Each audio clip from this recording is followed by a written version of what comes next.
8h43 em Campos, voltamos, reta final do Folha no Ar de hoje, terça-feira, 14 de abril, de volta no oferecimento de Proteus, Unimed Campos, Laboratório Plínio Bacelar, vacina Plínio Bacelar, aí tem a vacina contra a gripe, a Influelda 2026, já, né, prontinha lá para você, na vacina Plínio Bacelar. Radmed Diagnósticos por Imagem. Voltamos com o Everton Luna, hoje conversando com tá aqui, ó, Eliane Santos também botou que Deus abençoe a amiga, estamos juntas. Ela é protetora, Thaís, também? Tem 150 cachorros. Meu Deus. Só tem os feras aí online. Ó, um abraço a todos aqui que... Guerreira, né, de Baixa Grande, 150 cães. vai falando aí, então, por favor. Eliane Santos, que está online aí assistindo a gente. Um abraço, dona Eliane, uma das maiores protetoras aí, ó, levando nas costas o trabalho do Estado. Ela está com hoje a média aí de 150 cães Quem resgatados ajuda das ruas. de poder público? Ninguém. Pessoas normais. Mas quem está aqui? Tem Pode falar. Ativista do Rio, a Gabriela Frulani, Margarete, ativista do Rio de Janeiro também. Legal. Letícia Teodoro, ativista do Rio. Tem uma galera aí, ó. Legal. Bom, então, meu carinho e respeito a a Eliane é de onde você falou? De Baixa Grande. Baixa Grande. 150 animais lá provavelmente na casa dela, não sei. Sim, ela morava na pecuária ali, né? Uhum. E as pessoas são muito incompreensíveis com os protetores, inclusive os protetores são pautas da minha pré-campanha, e envenenaram vários cães dela. Meu e Deus. aí ela foi embora para Baixa Grande para ela ter mais espaço, né? E ficar um pouco mais distante. Mais isolada. E ela falou: Thaís, minha filha, a roça é mais problemática. E aí ela chegou lá com 50 e hoje ela está com 150. A zona rural é o que eu chamo de campus profunda, como eu sempre uso essa hashtag, né, que ela é fora da pedra, né, campus nas suas entranhas, que locais mais afastados são locais de muito abandono, aonde eles desovam corpos de homicídio, eles também abandonam os animais para os animais não terem recursos, não terem como voltar para casa. Então, quem está atuando na proteção como ela, como eu, na zona rural, a gente pega uma problemática maior. Everton, volto com você e nesse bloco a pauta é projeção das eleições a presidente, governador tampão, senador. Sim. Thaís, como que você projeta, você analisa a eleição presidencial? Essa polarização entre Flávio Bolsonaro e Lula. Então, eu acredito que 2026 está sendo um ano meio incendiário, né? Então, é meio que talvez uma disputa de futebol, assim, que já vem de outras eleições e vai se acirrando cada vez mais, né? Essa polarização, ela existe, né? E eu fiz até aí uma pesquisa, né? Então, eu acredito que essa eleição para a presidência, ela vai ficar bem polarizada mesmo, né? E aí, junto disso, as pessoas também que não querem se polarizar nesse processo, essa disputa. Eu vou apoiar Lula. Por conta desse super pacote do governo federal, não tem jeito, assim. Então, acho que vai muito disso também, né? Quem também está vinculado a alguns nichos de luta, né? Acaba tendendo a um lado, assim. Mas eu dialogo, né, com os outros lados tranquilamente. Mas eu, Thaís, vou estar apoiando para que a gente possa tentar dar prosseguimento, né, a essas lutas, a essas conquistas que a gente conseguiu, se a gente avaliar um com o outro nesse governo atual, que a gente conseguiu mais avanço para a questão animal. Então, 2026 está sendo um ano muito incendiário, né? Mas, ao mesmo tempo, eu não entro em polarização. Eu, Thaís, não entro, não, sabe? Eu tento manter um certo equilíbrio nisso. Eu acho que não é saudável. Depois de falar que apoia Lula, é bom lembrar que Lula é um pré-candidato. Você Isso. pode declarar apoio, essa coisa, mas ele é um pré-candidato, ele pode nem ser candidato, então só nessa condição de pré-candidato. Agora, para ficar mais fácil para a sua análise, nós temos a eleição no Rio de Janeiro. Sim. E como é mais fácil, tudo do Rio vai muito bem, você tem eleição para governador tampão e você tem eleição de outubro. Então, meu Deus. É outro nível master, top. Como é que né, esses níveis assim, mega, ultra, blaster, difíceis, né? Como é que analisa, como é que projeta uma eleição? Se hoje nós temos um estado onde o vice-governador já entregou o mandato desde janeiro deste ano, o governador entregou o seu diploma, o seu mandato, né, renunciou na véspera de ser cassado, está sendo inclusive pesquisado isso, estudado se isso de fato é um golpe ou não, assim, na opinião pessoal mas aí isso tecnicamente, juridicamente está sendo analisado, porque já havia um início de votação de cassação dele e já estava perdendo de 2-0. Podia reverter, podia não, mas a previsão não era das melhores. E temos então um presidente da Assembleia afastado e agora preso novamente pela Operação Unha e Carne, que é o conterrâneo Rodrigo Bacelar. E aí, diante dessas vacâncias todas, que na verdade não é só dupla vacância, é uma tripla vacância, porque você tem o vice e o governador e tem ainda o presidente da Assembleia, que por ordem é o que assume. Assume quem? O desembargador. Então nós temos um estado hoje comandado por um juiz que não quer ser governador, mas já começou a dar as canetadas dele, inclusive ontem mesmo já mandou fazer um levantamento do número de contratos e também de pessoas contratadas no estado. Quer dizer, a gente está numa situação que, sinceramente, eu não tenho nem como projetar para você o que é essa coisa de administração hoje no estado. Agora, o que eu quero te ouvir é de que forma você entende que esse momento no Rio de Janeiro pode ser solucionado. A votação também no STF de eleição direta ou indireta. Indireta, só para lembrar quem não sabe, é aquela em que os deputados escolhem o governador. E direta somos nós. O que você acha que resolveria hoje essa condição do estado do Rio de Janeiro, campeão também, é único no país, com 7 governadores presos ou cassados? Como é que é na sua projeção? Não vou nem citar nomes, a gente pode falar sobre nome de pesquisa daqui a pouco para governo, mas eu quero saber dessa tampão primeiro sua. O que você pensa sobre isso tudo? Então, eu gostaria de abrir minha fala dizendo que eu não sou especialista, né, nessa área de análise, então a gente tem que ter humildade também para reconhecer, né, o que a gente consegue analisar ou não, mas assim, como moradora até do estado do Rio de Janeiro, como eu converso com a gente tem muitos amigos, ativistas, envolvidos nas questões políticas em outros estados, que eles ficam horrorizados com a situação do estado do Rio de Janeiro. Então eu costumo dizer que até as pessoas mais leigas nessas questões políticas eleitorais, elas estão vacinadas, cascudas no estado do Rio de Janeiro. O estado do Rio de Janeiro descasca qualquer um. Porque como é que pode, né? Um estado em colapso. A gente tem aí essas vacâncias, né? Essas sequências de governadores. Então, nossa, esse processo político do estado do Rio de Janeiro é altamente desgastante.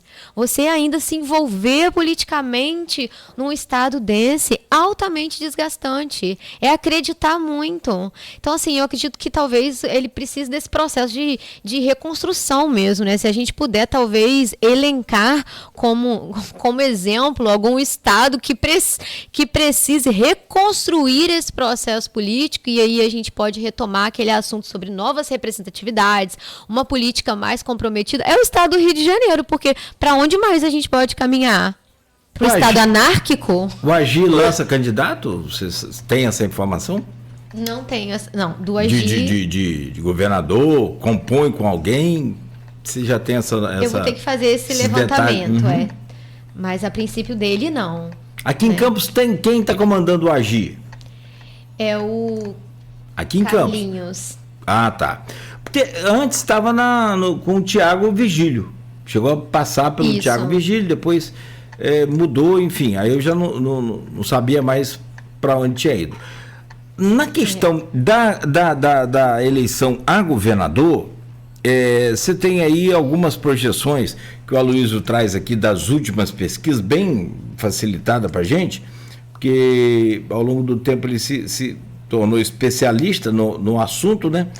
E a última delas, por exemplo, traz aqui, há 6 meses da urna, Paes liderando, né, ao governador, e nessa disputa direta, Douglas Ruas aparecia com 13%, Eduardo Paes com 46%.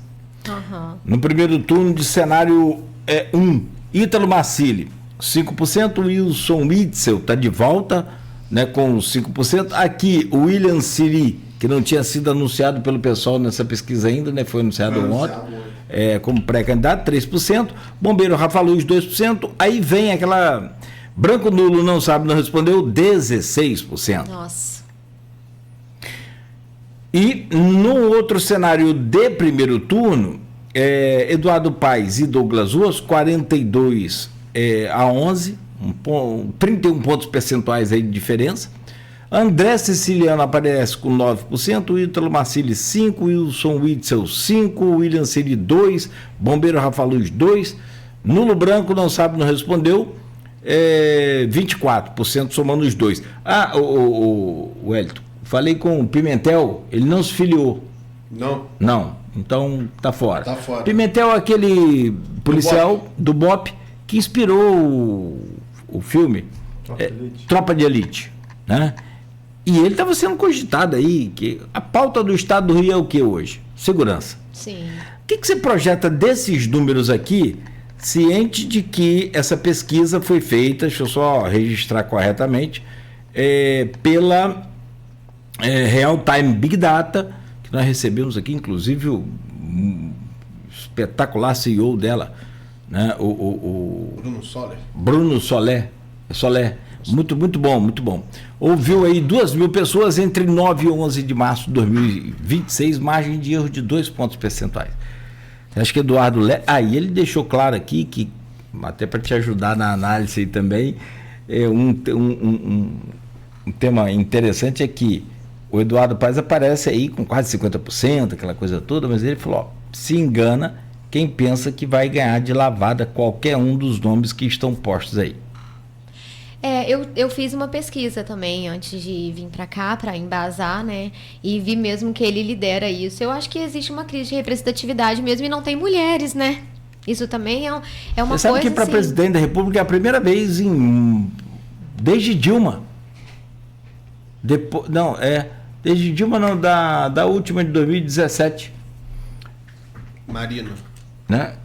Que não tem mulher. É uma das primeiras eleições aqui sem mulher. Então a gente está vendo aí, teve um sumiço aí das figuras femininas, né? Eu inclusive apoiei Marina. Ela fechou comigo na minha pré-candidatura, na minha candidatura de 2018, a estadual. Eu vim com ela e com o Eduardo Jorge, né, pela rede. Então, eu fico muito triste com isso, né? E fiz essa pesquisa mesmo, vi, né, que o Eduardo está à frente, né? A gente tem outros nomes aí que aparecem, como o Garotinho, o Glauber Braga, né? Mas não temos as figuras femininas. E sobre Senado, por exemplo, né, eu vou apoiar uma figura feminina, que é a Benedita, né? E sobre esse mandato tampão, que eu tive pesquisando também, né, sobre essa questão de eleição direta ou indireta, eu sou a favor da eleição direta, sabe? Talvez a indireta fosse mais rápida, mas eu sou a favor da eleição direta, que as pessoas se dirijam à urna para votar e fazer essa eleição, né? Então, infelizmente, assim, eu não tenho muito o que dizer, assim, sobre o estado do Rio de Janeiro, mas eu acho que esse processo cansa muito de ver essa crise que a gente está vivendo, um estado crítico, um estado em colapso.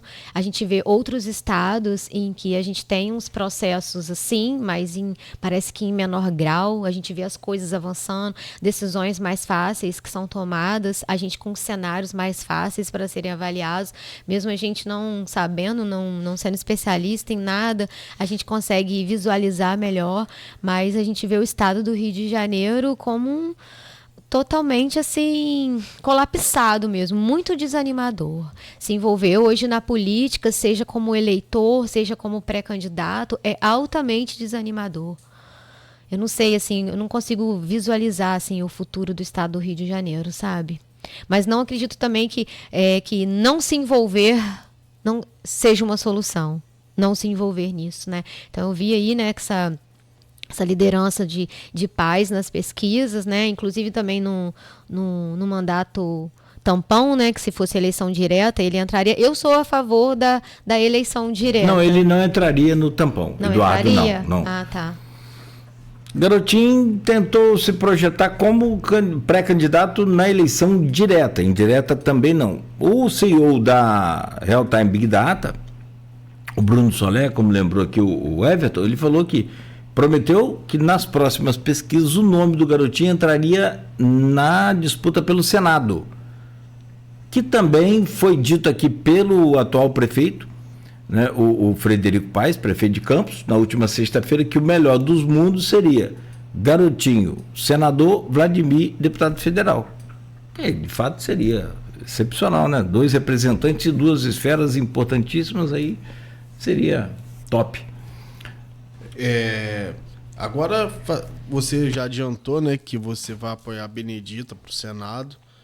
A gente tem na última pesquisa do Real Time Big Data para o Senado, foi feita em março, deve sair uma nova agora em abril. Cláudio Castro aparece em primeiro colocado nos 2 cenários. No primeiro com 23, no outro com 24. Sendo que ele está inelegível. Há uma possibilidade dele concorrer sob júdice, e aí vai ficar a cargo da justiça pós-eleição. No cenário 1, a gente tem Marcelo Crivella com 15%, Benedita com 12%, Pimentel, que como Nogueira falou, não se filiou a nenhum partido, então ele está fora da disputa, né, com 12%, Márcio Canela com 7%, Otônio de Paula 6%, Nulo e Branco 14%, Não Sabe ou Não Respondeu 11%. Já no segundo cenário, Rodrigo Pimentel aparece com 14%. E esse voto do Rodrigo Pimentel, né, ele vai se dividir, né? E aí a gente não sabe para onde ele vai. Benedita com 12%, Pedro Paulo com 10%, Márcio Canela com 7%, Otônio de Paula 6%. Nulo e Branco 15%, Não Sabe Não Respondeu 12%. Com base nesses números, como que você observa essa eleição para o Senado, que nesse ano serão 2 cadeiras, né? O voto senador 1, senador 2. 2 vagas, né? 2 vagas. Não está nessa pesquisa, mas foi confirmado ontem pelo PSOL, que é a Mônica Benício, a viúva da Marielle Franco, como também mais uma postulante a cadeira do Senado no Rio. Como que você observa essa eleição do Senado? Quem que está liderando aí? Cláudio Castro, mas só que ele está inelegível e existe a possibilidade dele concorrer sob júdice. E aí até o final pós-eleição vai ser decidido o que será feito com os votos dele, né? E na sequência dele? Rodrigo Pimentel, que não vai concorrer. E depois? Benedita. Eu vou apoiá-la, apoiar mulheres, né? A gente precisa dessa luta. Eu vou apoiar a Benedita porque, assim, acompanho, né, de mais lastro, assim, mas acredito que o nome da esposa de Marielle também é um bom nome. Eu acho que as mulheres têm que se envolver, né? Elas merecem o voto, sabe? E até a gente conseguir melhorar esse cenário, né? Porque quantas eleições mais a gente vai conseguir uma... Paridade. Esse é o termo, né, das mulheres e dos homens. É muito difícil. Eu, como mulher, como pré-candidata, a gente sente quantos filtros tem nos próprios bastidores, né, da luta mesmo, quanto é árduo, é uma força muito maior que tem que ser feita, sabe? Então, eu vou apoiar a Benedita. Eu tive com ela na época de Beltrame e das UPPs, lá no Morro do Alemão. Tive com ela lá. Então, assim, já vem acompanhando, né? Mas eu acho que o nome da esposa de Marielle também, né? São mulheres de luta, né? Não são aquelas fantasmas que entram nas pré-candidaturas para poder captar fundo eleitoral, né? Que só para cumprir cota de 30%. Então, eu vou apoiá-la. Fico até feliz aí dessa possibilidade dela, não é isso? Já que não tem mulheres nem para governador, nem para presidente, né? No Senado teremos 2 candidaturas. Porque você que entende bastante, ela tem uma chance aí real, né? Assim... O que você acha? a gente sempre se baseia em fatos e nas pesquisas. Ainda não saiu uma nova pesquisa posicionando. Então a gente tem que esperar a pesquisa para poder analisar com base em números. A gente não pode analisar com base no que a gente acha. O Estado é majoritariamente conservador, tem uma tendência fortíssima de eleição de 2 senadores da direita. Sim. Claro que aí é tudo uma projeção diante dos números que sempre a Luísa traz, o F está falando, mas para furar essa bolha, a esquerda tem que estar unida, é uma opinião. Sem estar unida, vai acontecer o que aconteceu na outra eleição, o Romário ganhou de pé nas costas com a esquerda toda. A chance de ter 2 cadeiras da direita é sempre maior. Hoje ainda é maior, diante desse retrato, né, que está aí. Sim.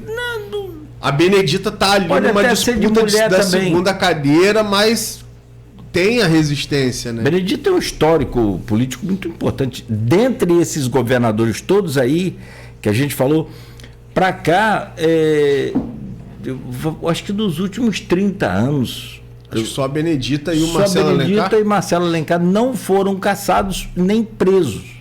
Os outros foram todos caçados ou presos. E ela já é uma senhora de 80 e poucos anos, né? Então ela tem esse histórico, ela tem 80 e poucos anos. Agora aí é toda aquela questão de pesquisa de dados e que a gente não consegue projetar sem...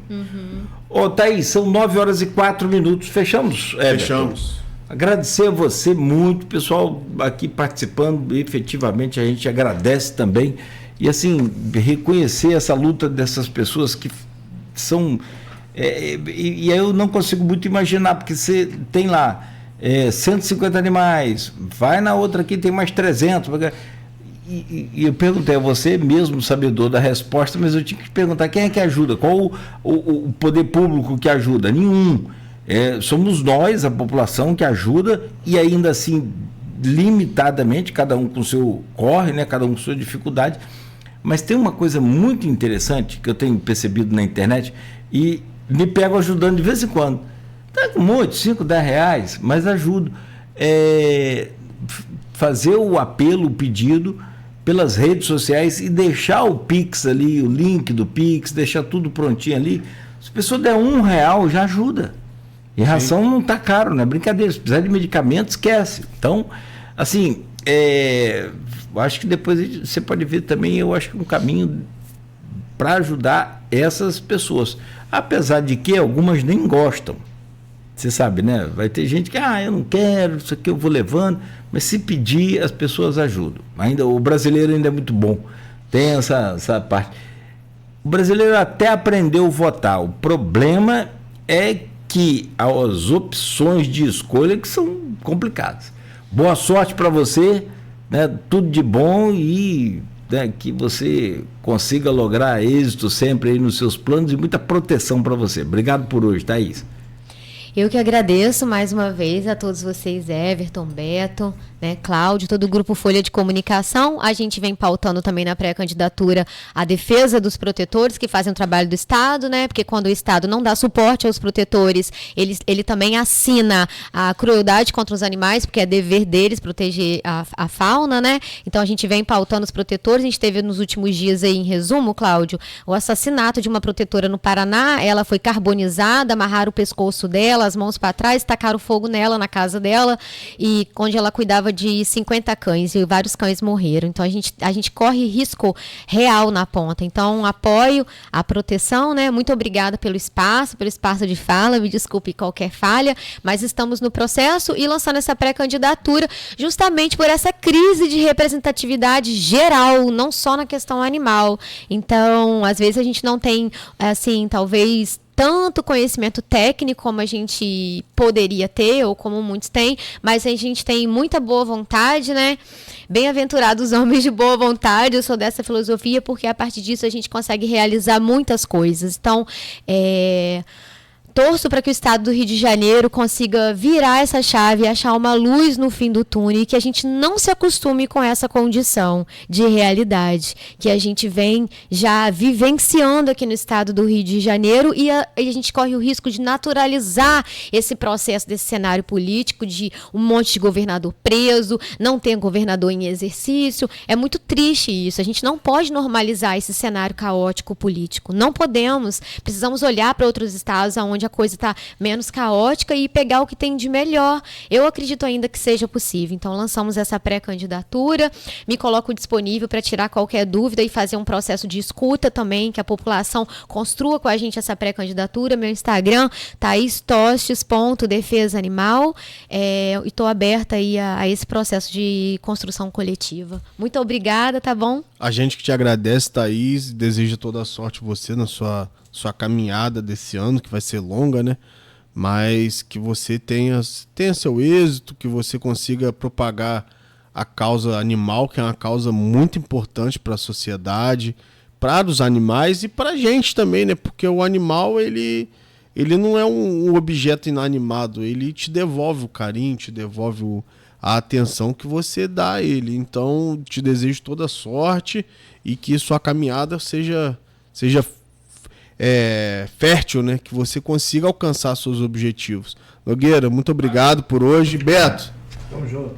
tamo junto. Até amanhã, se Deus quiser. Fechamos aqui, então, com a Thaís Tostes, jornalista, pós-graduanda em... Termina quando, Thaís? Tá trancada. Como que dá conta? Daqui a pouco eu destranco. Vamos lá. Pós-graduanda em Direito Animal e pré-candidata a deputada estadual com Everton Luna na bancada hoje com a gente. A gente volta amanhã, a partir das 7 horas da manhã no Folha no Ar, com oferecimento de Proteus, Unimed Campos, Laboratório Plínio Bacelar, Vacina Plínio Bacelar e Radimed Diagnósticos por Imagem.